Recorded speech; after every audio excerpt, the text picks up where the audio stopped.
Hello and welcome back to the T3 Handicapping YouTube channel. I am Chris from T3 Handicapping, and I am here to break down three Kentucky Derby prep races for Saturday, March the 5th. We're looking at the Gotham from Aqueduct, we're looking at the Fountain of Youth from Gulfstream Park, and the San Felipe from Santa Anita. Thank you for joining us again. I know we've been off for a while, had a bunch of things going on, a bunch of balls up in the air, but we finally found some time again. Big weekend coming up, so I wanted to make sure that I got back out and started producing some of this video content once again. Before we jump into our races for today, we're just going to look at the three Derby preps. Just a reminder that you can always gain access to all of our stuff on www.t3handicapping.weebly.com, particularly as you're starting to look to the weekend here. You can see the screenshot of our website on the right-hand side there. Inside the red box, you'll see our different Saturday packages. So we have packages that will give you access to the full card, all of our T3 products for Gulfstream, for Aqueduct, and for Santa Anita on Saturday, which includes the races we're going to go over today. I did also put in there, we're going to look at a different sort of printout in today's video that I use personally when I'm handicapping. I actually put those up there for you as well. So a little bonus content, $2 per track, but you do get that little extra bonus. One of the things that I really like about the T3 system is that it has now been turned into something that you can purchase as well. So if you're interested, maybe you're playing the Tampa Bay Derby. I don't have that one up on our site, but if you have the Tampa Bay Derby and you want to go through and handicap it the T3 way, you can actually purchase our software. It's a one-time purchase, and then after that, just use the single file format BrisNet data files. They're $1 each. You can buy the Tampa Bay card and pretty quickly load it in and get everything spit out just the way that you see when you purchase the race summaries. So that gives you some flexibility. Maybe you play one of the smaller tracks that we don't often handicap, or maybe you play early in the week and we're not putting out a card for that. It allows you to be a little bit more flexible in terms of playing the tracks that you specifically want to play. So with all that being said, let's jump into the meat and potatoes of today, which is the fact that we've got some Kentucky Derby preps that we need to take a look at. So I'm going to pull this up here. And we're going to start with the Gotham Stakes. Now, as I mentioned, this is a little bit of a different sheet than what you're used to seeing when you download the T3 products. You're usually going to see it in our traditional format with the pick sheet on top and then all of our race summaries down below. But what I have added for you on all three of these cards is these extra sheets, which is sort of my collective handicapping. I've always said that T3 should be used as a tool and not as just a be-all, end-all. And so this tool here is the one that I use to solidify my picks and go beyond just the T3. Now, what you'll notice is the T3 is a big portion of it. So these blue boxes right here represent that T3 overall grade that you see for when you're looking at the T3 product, and then the letter grade. And that coincides with the different letter grades that you would see on our race summaries. But I've also incorporated a number of other algorithms that I use in here. If you've downloaded our software, you know about the benchmark speed figure and the split 100s. I also have a Q3 score in here, which is a different algorithm I use. Tends to work better on some lower level horses with relatively small sample sizes. We have our SN, which is a single number. It's kind of an overall power rating score that looks at a number of different things. So there's a lot of different inputs here. Now, when you see over here this aggregate score grade, that specifically ties into this aggregate score, which is a formula that's a collection of all of these scores over here. You've got this pink little connector here that kind of gets you to almost like a GPA type score. This score is essentially weighting the different letter grades in here to produce what sort of that score would be. So this one here, the yellow one, is just using this number raw. This one here is using basically these letter grades and kind of weighting them out that way. The final grade is a weighting of this letter grade and that letter grade. And then this confidence score over here is based on the number of inputs that were sent into the program to spit out, how confident we are that our A selection will win the race. A 5 being the top, 3 being pretty uncertain, Anything in the twos is a total crapshoot. We just really don't have a lot of confidence in that. Now, this one seems to be pretty confident. The race from Aqueduct, this is the Gotham Stakes, really likes what we have on our printout. So with the Gotham Stakes, where we ended up landing was the 10. Now, the 10 is Rockefeller. That's the Bob Baffert train for Trevor McCarthy. If you've been watching Trevor McCarthy at all during the Aqueduct meet, that is one you want to have on your team. After that, I kind of like Dean's List, Manny Franco, Todd Pletcher. You obviously have to like that one. That was the other one that scored an A on our T3 algorithm, but you can see it also scored A's in a number of other categories. So I was also moderately interested in that. I'm not always a huge fan of Manny Franco as a jockey, but certainly you have to trust anything that goes out for Pletcher. And the horse does appear to have some talent. So one I'm going to keep on my list. The other likely winner I have here as the number 9. Now, the number 9 horse Morello did score out as a C grade on our T3 handicapping, but you can see that from a number of the other perspectives, this one has been running very well and is definitely one that I want to look at. Now, Jose Lascano has been good, has been solid. Steve Asmussen, always dangerous, especially when we're talking Derby Prep Trail. But I'm a little concerned, and a lot of it will depend on how the track is playing. Sometimes the track gets really speed favoring around this time of year. And if that's the case, then I think Morello is going to have a tough go of things. If the track is playing more fair, which we've also seen on other days, Morello also draws outside, and that can sometimes be an advantage as well with some of those late running types if the track is playing more fair on that particular day. So those would be sort of my top 3. I feel very confident that between those 3, I have the winner somewhere. Now, if I'm looking a little bit longer on the board, I mean, I didn't exactly break any news. I took the top 3 choices on the morning line. No surprise. If I was looking to add some value, maybe through vertical exotics, the 2 horses that I'd want to be looking at are From Another Mother and the number 6, Life is Great, who I think is interesting. Uh, Eric Consell. I don't love Consell when the horse needs speed, but I do think this one has enough positivity where it could move forward. And I think Life is Great might be the one that's going to really provide you the most value. From Another Mother, I think Dylan Davis is a great rider. You've got Ray Handel.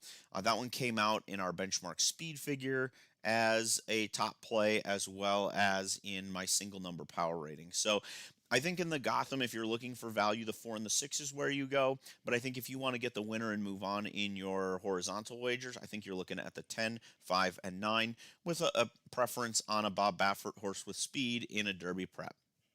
I'm not exactly breaking any news there.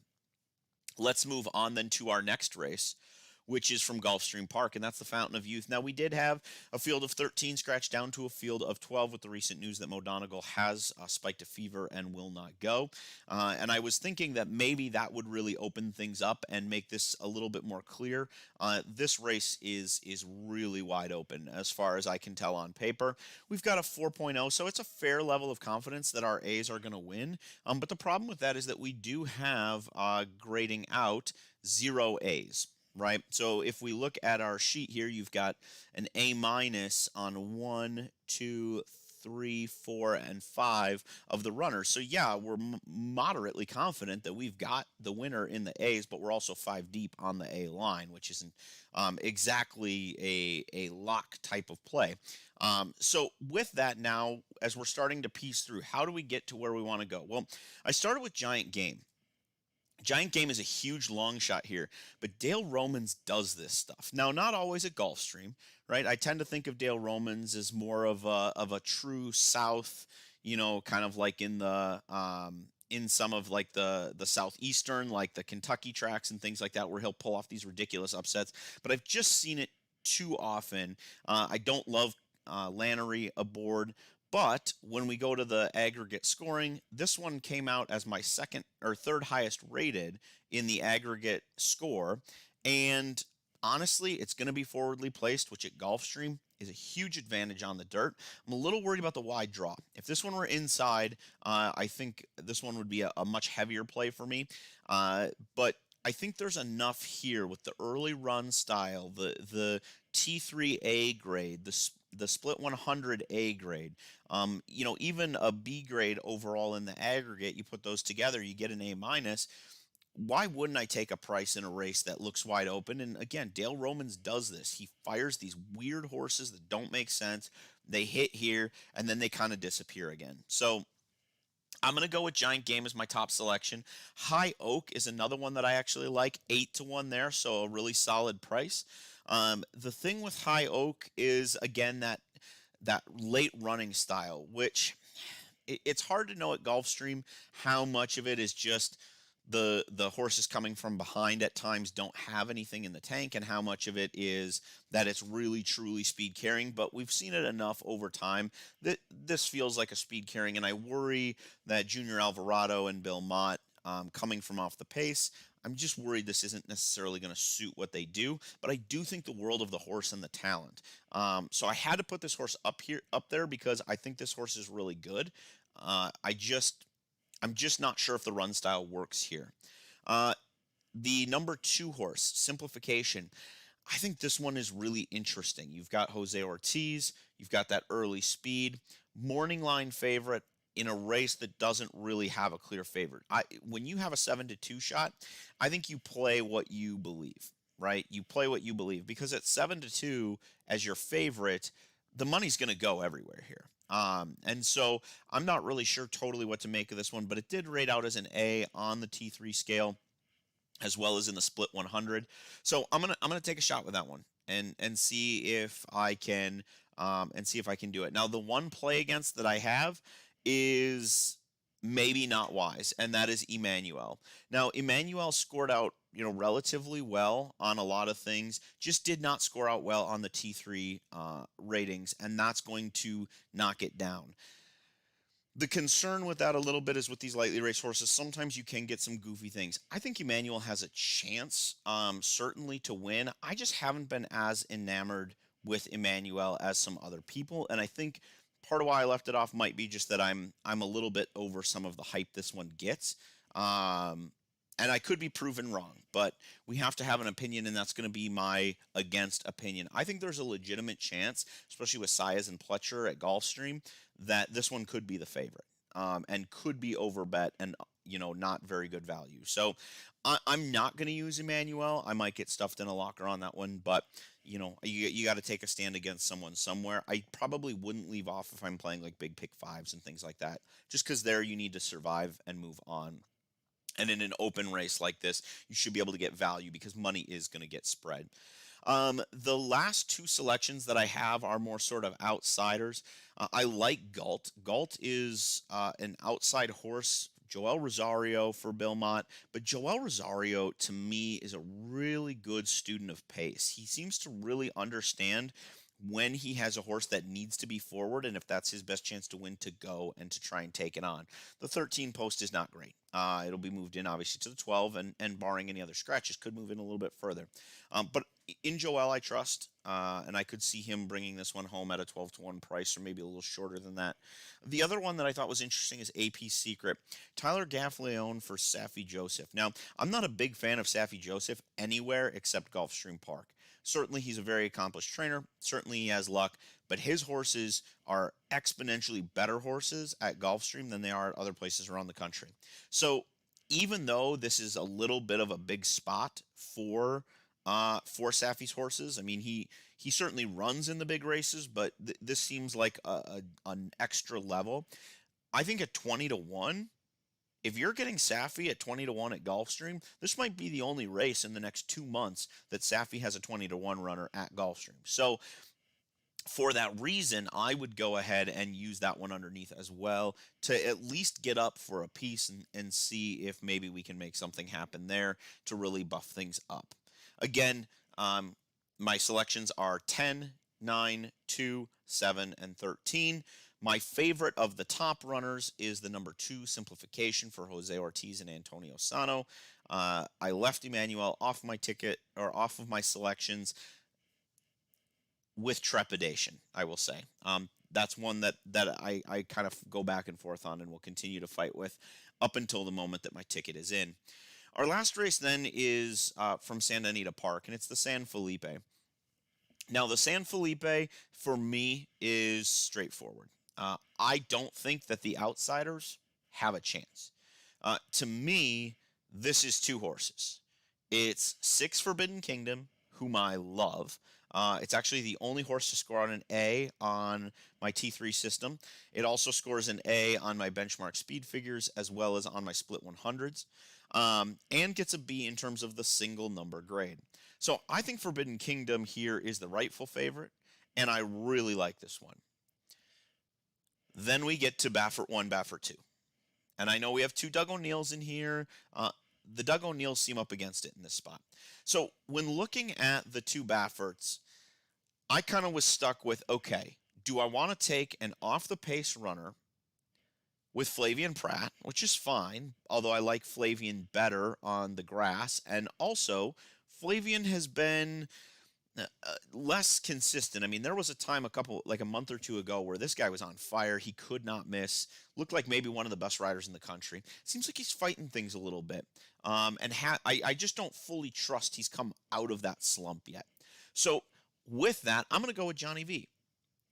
Anytime Bob Baffert puts Johnny V on a front-running horse, it seems to me that that's the horse that goes. And oftentimes that's the horse that wins. It's the other Baffert factor.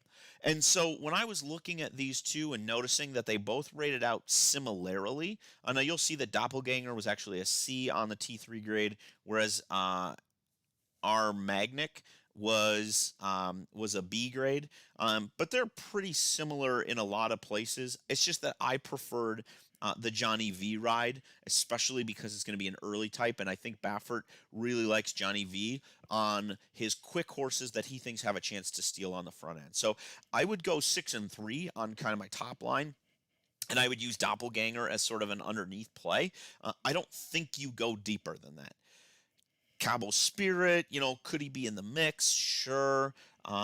Could Happy Jack, if things get like crazy up front, could that one come running late? I suppose. But to me, this is a race. It's a short field. People are going to pour a lot of money in a 7-horse field into the top couple in the market. It's one where you have to keep yourself thin. So that's probably where I would go there is let's just use as narrow a scope as we can, and let's try and move on and cash on some of those horizontals. I don't think there's vertical value in this race at all. First, because of 7 horses. Second, because I think that at least 2 of my top 3 are going to be in the try. And now you're talking about, maybe 2 sub 2-to-1 horses. What's that going to pay, right? So you got to look in some other places. But if you're looking to string together your horizontal bets, for me, it's the other Baffert and Forbidden Kingdom on the A line, maybe even Forbidden Kingdom as sort of a ultra A, and then sort of like a B grade on our Magnic, and then on the C, like a real backup on Doppelganger. Just because I think that one can win. It's just that of the Bafferts, that's not the one I prefer. So that's how I see the Gotham, the Fountain of Youth, and the San Felipe from Santa Anita Park. Now, if you want to get all of our T3 ratings from all of these tracks for all of the races, you can go onto our website and purchase them there. And like I said, I did also include the little printout that you're looking here. It's called my grade out sheet.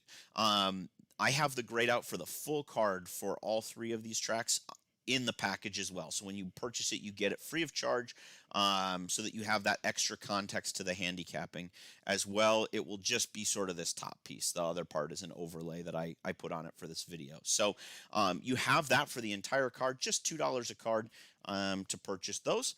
With that, good luck in all of your plays this weekend, whether it be Santa Anita, Gulfstream, Aqueduct, or somewhere else around the country. Good luck. Cash those tickets.